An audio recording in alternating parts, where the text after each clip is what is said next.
Hello, guys. So today we're going to go ahead and talk about the different types of traders that there are. And if you guys are confused on what type of trader that you are, what style that you prefer, it's probably going to be helpful for you guys to go ahead and watch this video. So it's important to understand that everyone has their own unique style of trading, and there's not any type of trading that's wrong. You have scalpers, you have intraday, you have swing traders. All of the different styles of trading can come to the same conclusion. You just have to figure out what style best suits your personality.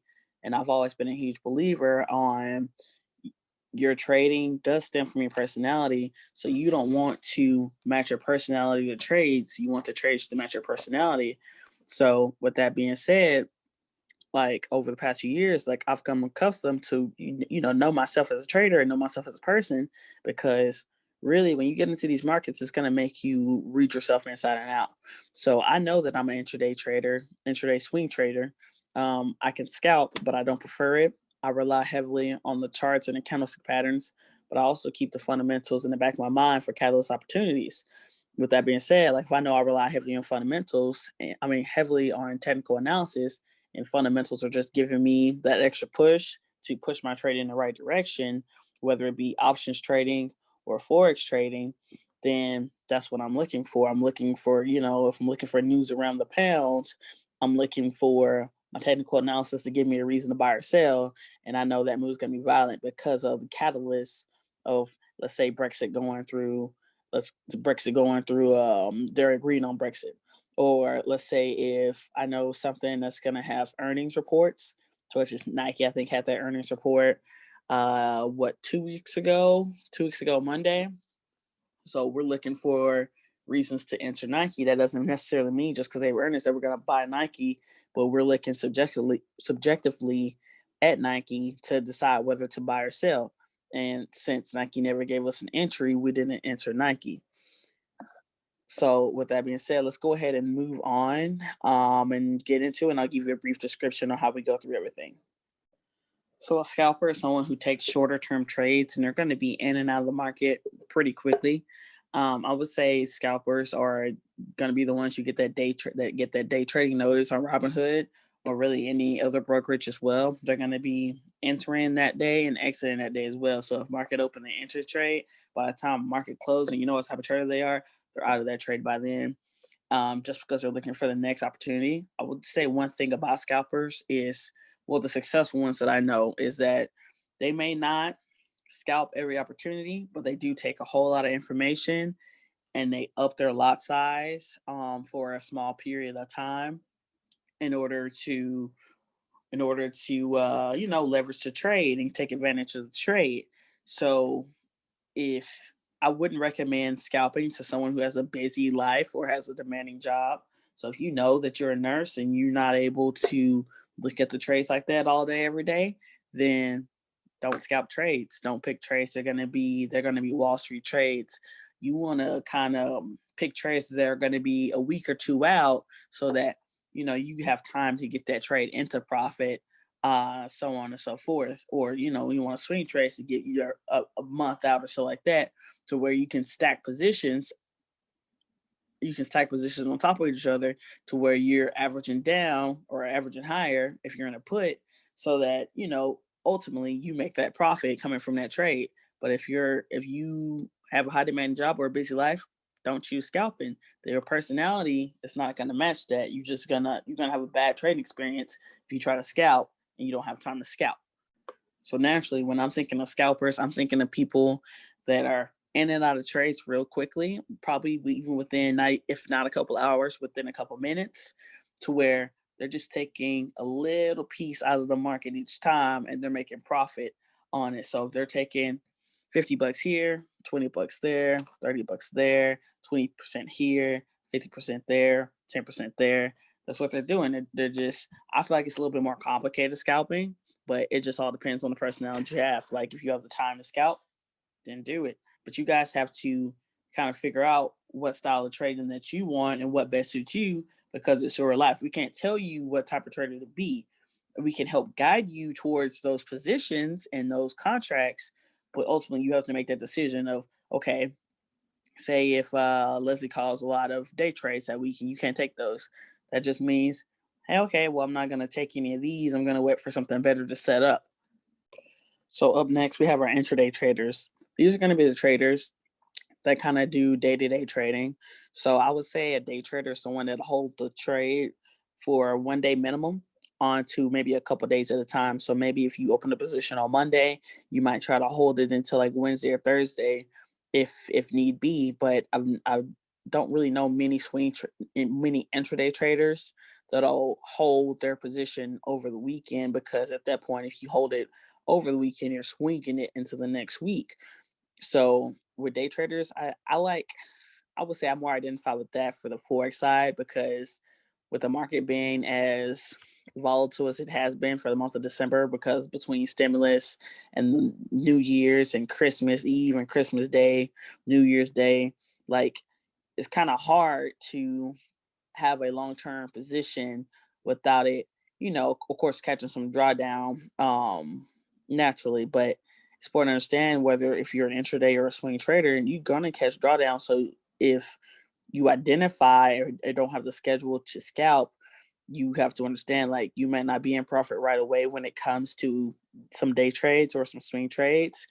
But ultimately, I would say at least 7%, 70% out of 10, out of 100%, your trade is going to hit profit. So as long as you let your winners run and your losers cut short, which is a part of knowing your risk tolerance, if you don't figure out your risk tolerance, then it's going to be hard to identify whatever type of trader that you want to be. Because ultimately, if I have something with a 80% loss and I know that I only want to keep my losses around 20%, it's like, okay, well, I'm gonna start cutting them at 20%, but I also might not enter right away. You may want to, wait for the trade to go more into your favor and then enter and take advantage of that opportunity, so on and so forth.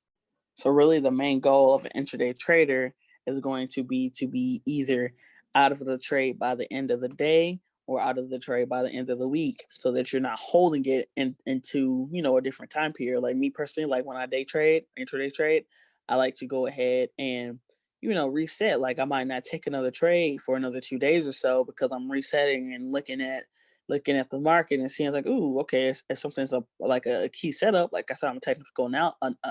Technical analysis is my main strength. I'm looking for something really, really good setup, and I know I can over leverage it because it has a really good setup. I don't really care about everything that looks shiny in the market. I want my own shiny clam, and I want to rock with it. I don't want to have 27 different shiny clams, because some of those shiny clams are going to be duds, and that's what you guys don't understand. So if you're a newbie, like there's no way you should be holding 27 different contracts, and some of you guys have like more than one and you're new at this. Like you shouldn't have them. You shouldn't overly expose yourself to the market if you don't know what you're doing yet.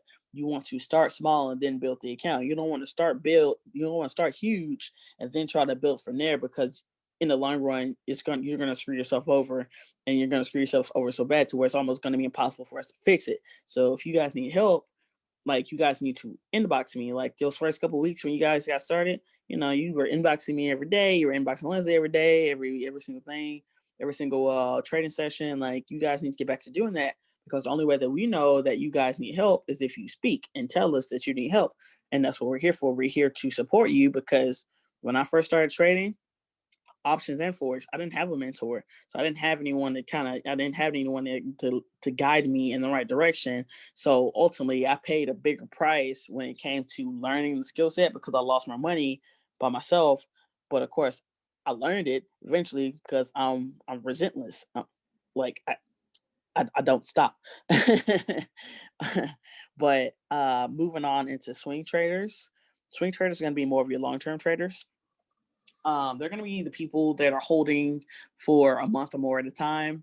They're also known as like position traders. So pretty much they park the car in the trade and they stay there. And anytime that the trade moves in their favor, they add another position to their swing trade, to their contract. So if they start one contract, and maybe they'll add another two contracts a few days later because it's still moving in their favor. Then maybe a few days after that, they'll add another three contracts, so on and so forth. They're not planning on letting that trade go for 2 to 3 months at a time or a year at a time, that gives them more than enough opportunity to build a position in that stock.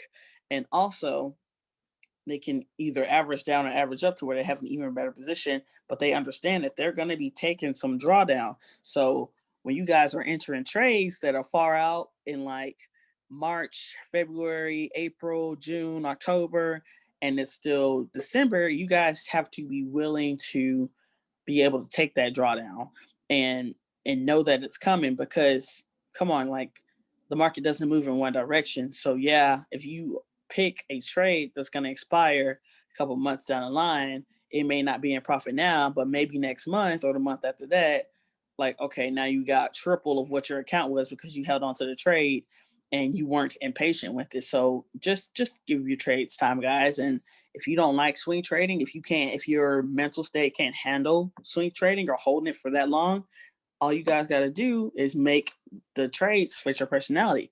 Just don't pick those. It's really up to you guys. Only you know you. And if you don't know you, you better figure it out. So when it comes to making an analysis, and this is what's going to be talked about in the webinar next month, when it comes to making an analysis, the time frames that you guys want to be on, depending on what type of trader that you are, or scalpers, they may stick to the 5-minute, where is it? The 5-minute and the 15-minute time frame. If you're an intraday, you may stick to more of the 4-hour time frame and the daily time frame. And if you're a swing trader, you may stick to more of the daily, the weekly, and the monthly time frame. And when it comes to the time frames, that's just saying, like, okay, if I found this on the daily time frame, I know it's not the 15-minute time frame to where it's going to go into profit right away. So this will be instant profit. This one could still go into instant profit, but you might have slight pullback / slight pullback. And for swing trading, you're going to catch some drawdown. Like, that's for sure. Drawdown for sure. But you have to be patient enough to weather the storm and, let the trades play itself out. And I just deleted everything. But that's really all I have to tell you guys. Like, I've had some trades that I've had to do that with. I've had to weather the storm. Usually it's going to be the cannabis industry trades, to where I was holding what I think back in September or August. And I want my trades didn't expire until November and December. So all of August, they were negative and out of the money. All of September, they were negative and out of the money. October, it got worse, but then they finally found some support.